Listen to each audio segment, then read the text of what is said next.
One scam built Wall Street's reputation, another funded the Wolf of Wall Street, and one ran for 30 years before anyone noticed. This isn't fiction, it's financial history's greatest hits. Up first, Bernie Madoff's infinite Ponzi.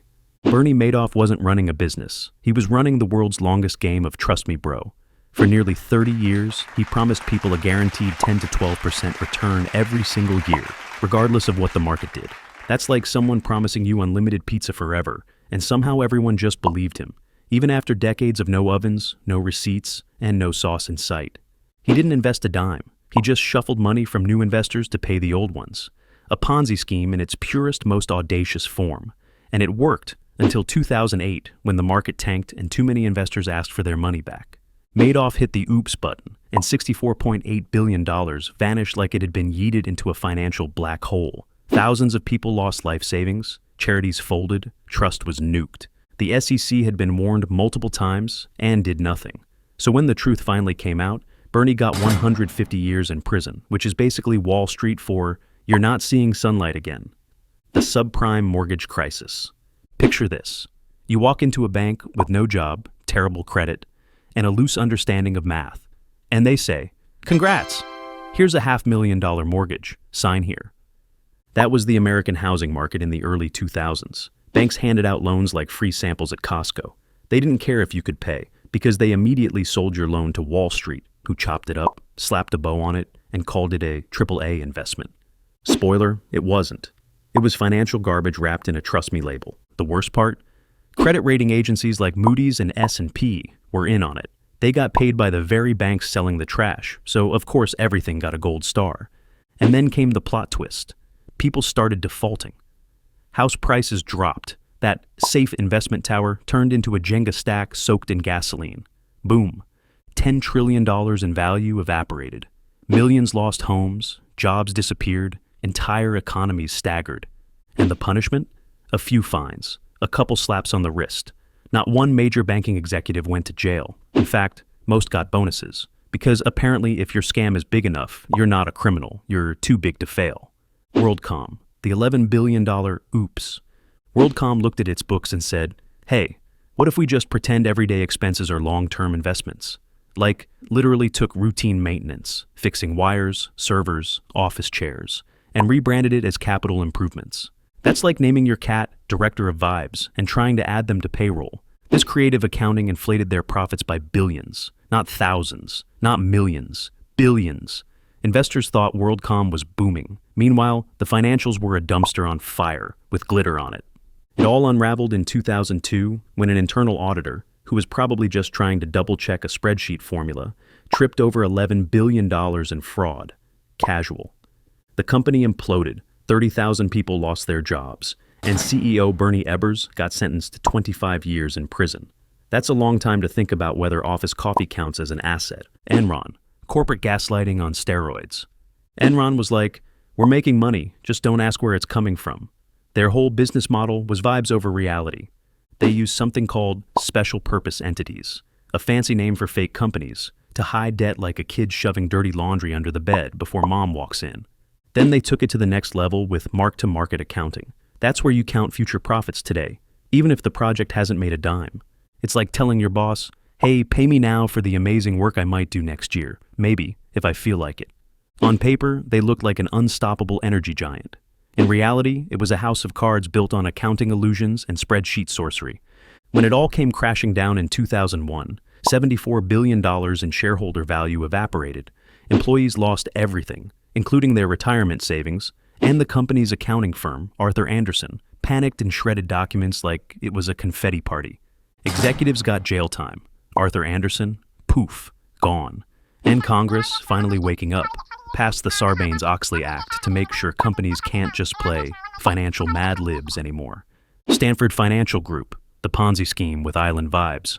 Alan Stanford sold safety, but lived like a villain. Picture private jets, white suits, a bank in Antigua, and a cricket team, all funded by people just trying to grow their retirement savings. He wasn't targeting billionaires. He went after regular folks, teachers, small business owners, retirees, the kind of people looking for stability, not island real estate.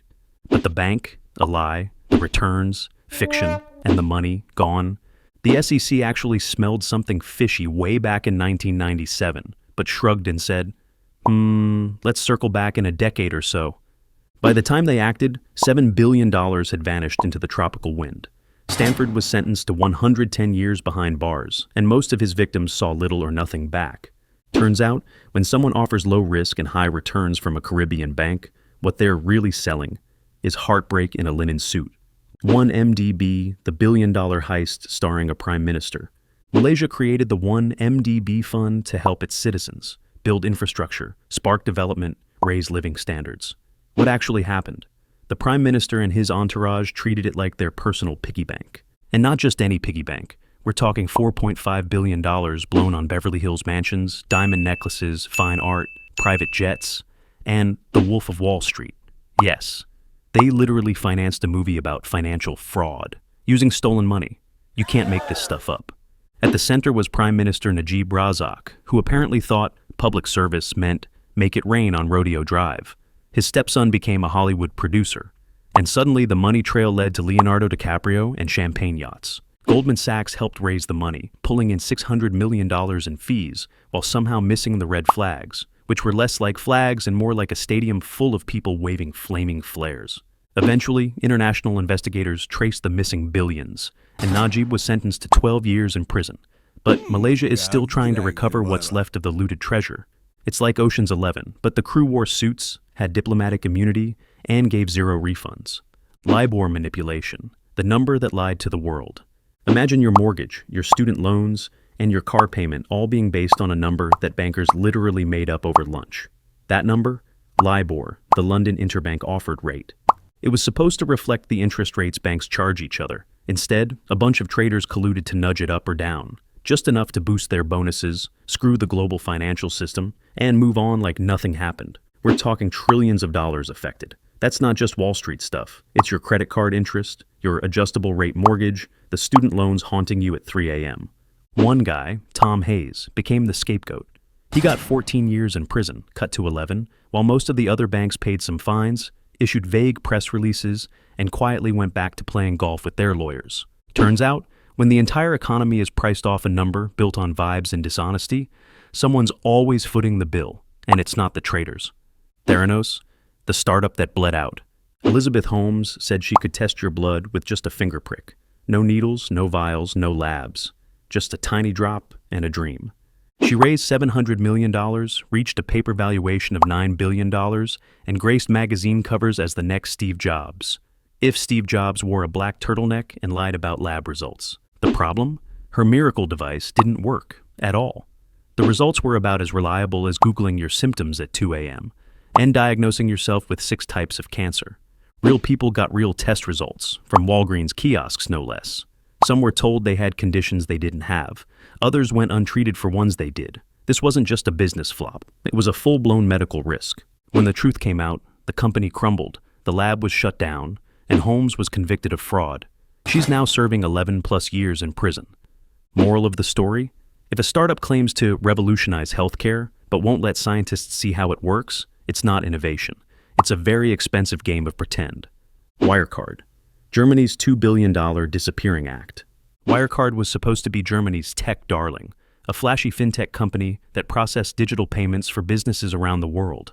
Basically, the guys who handled the money after you clicked Pay Now. They claimed they had billions in client funds safely sitting in bank accounts. In the Philippines.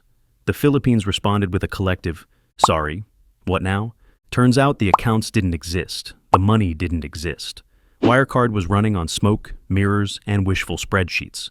When journalists started poking around, German regulators sprang into action by going after the journalists. Because obviously, the real threat was accurate reporting. Meanwhile, Ernst & Young, one of the world's biggest accounting firms, paid to make sure companies aren't faking their finances, had been rubber-stamping Wirecard's books for over 10 years like, looks good to us. When it all imploded, $2.1 billion had straight up disappeared. CEO Marcus Braun got arrested. The COO, Jan Marsalek, pulled the ultimate corporate escape act and ghosted hard. Interpol is still swiping left, trying to find him. Deutsche Bank mirror trades. Deutsche Bank ran a little side hustle called mirror trading, where clients bought stocks in rubles and sold the exact same ones for dollars in London. Imagine laundering money by swapping pizzas across borders. You buy a pepperoni in Moscow, sell a pepperoni in New York, and poof, clean money. Only it's not pizza, it's a massive global money laundering scheme. Eventually, regulators woke up, gasped, and slapped the bank with billions in fines. And that was basically it. No one big went to jail, no orange jumpsuits, just a few sternly worded press releases and some very expensive don't do that again fees. Salad oil swindle. In the early 60s, one man pulled off the most unappetizing scam in finance. Anthony Tino DeAngelis tricked over 50 banks into believing he had giant tanks full of valuable soybean oil. In reality, they were mostly water, with just enough oil on top to fool the dipstick tests. It was like a fraud smoothie, one stir away from disaster. Banks handed over loans like he was liquid gold. No one thought to check below the surface, literally. When the scam unraveled, $180 million vanished. That's roughly $1.89 billion in 2025 dollars. The New York Stock Exchange nearly crashed, and DeAngelis went from swindler to inmate. The lesson? Never trust a guy whose business model is 90% water. FTX, the crypto comet that crashed. Sam Bankman-Fried sold FTX as the future of finance. Celebs, Super Bowl ads, the works. Behind the scenes, it was less fintech revolution, more, oops, all fraud. He quietly funneled customer money to his hedge fund, blew it on bad trades, beach houses, and political donations like he was playing Grand Theft Crypto. When the market crashed, so did the illusion. $8 billion vanished. Sam went from crypto genius to courtroom regular, now facing decades in prison, without access to real estate, campaign checks, or cargo shorts. Archegos Capital, one man, $20 billion implosion.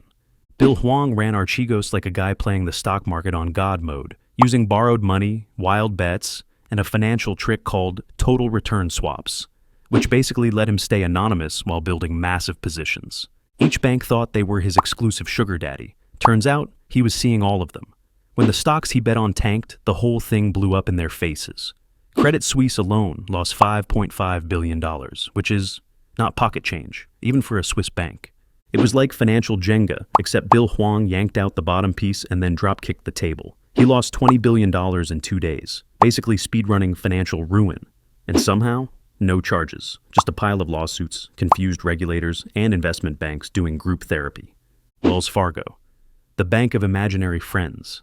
Wells Fargo employees opened millions of fake accounts in their customers' names, checking accounts, credit cards, car loans, basically anything that moved the sales needle. Why? Because upper management was running a Hunger Games style competition. Hit your quotas or hit the road. So employees got creative. And when some tried to report it, let's just say their keycard stopped working real fast. It was fraud dressed up in khakis and a name badge. Customers got dinged with surprise fees and mystery accounts they never asked for. They shelled out $3 billion in fines, which for Wells Fargo is like paying for coffee with change from the couch cushions. No one went to jail, but Fraudco kinda stuck. Martin Shkreli, Pharma Bro levels up. Martin Shkreli, aka Pharma Bro, became the internet's most punchable face after buying the rights to a life-saving drug and raising the price from $13.50 to $750 a pill. Not per bottle, per pill, overnight. The move was completely legal somehow, just not ethical in any galaxy. Doctors were furious. Patients were panicking. Shkreli was smirking. But here's the twist. He didn't go to jail for that. He went down for defrauding investors in a totally separate hedge fund scam. It's like robbing a bank and getting arrested for jaywalking on the way out. Bonus cringe, he live-streamed himself during his trial, like it was a Twitch channel called Felony Finance Live. These scams might be outrageous, but the warning signs are usually the same. Too good to be true returns, no transparency, and people who confuse confidence with competence. If someone tells you there's zero risk and guaranteed profit, run. Unless it's your grandma offering cookies, then stay. Which scam warning signs had you raising an eyebrow? Drop your favorite too good to be true red flag in the comments. Smash that like button if your brain feels 15% sharper, but 25% more skeptical. And hit subscribe if you're into ideas that stick, figures that sketch. Ready for your next system update? Tap here and keep playing smart.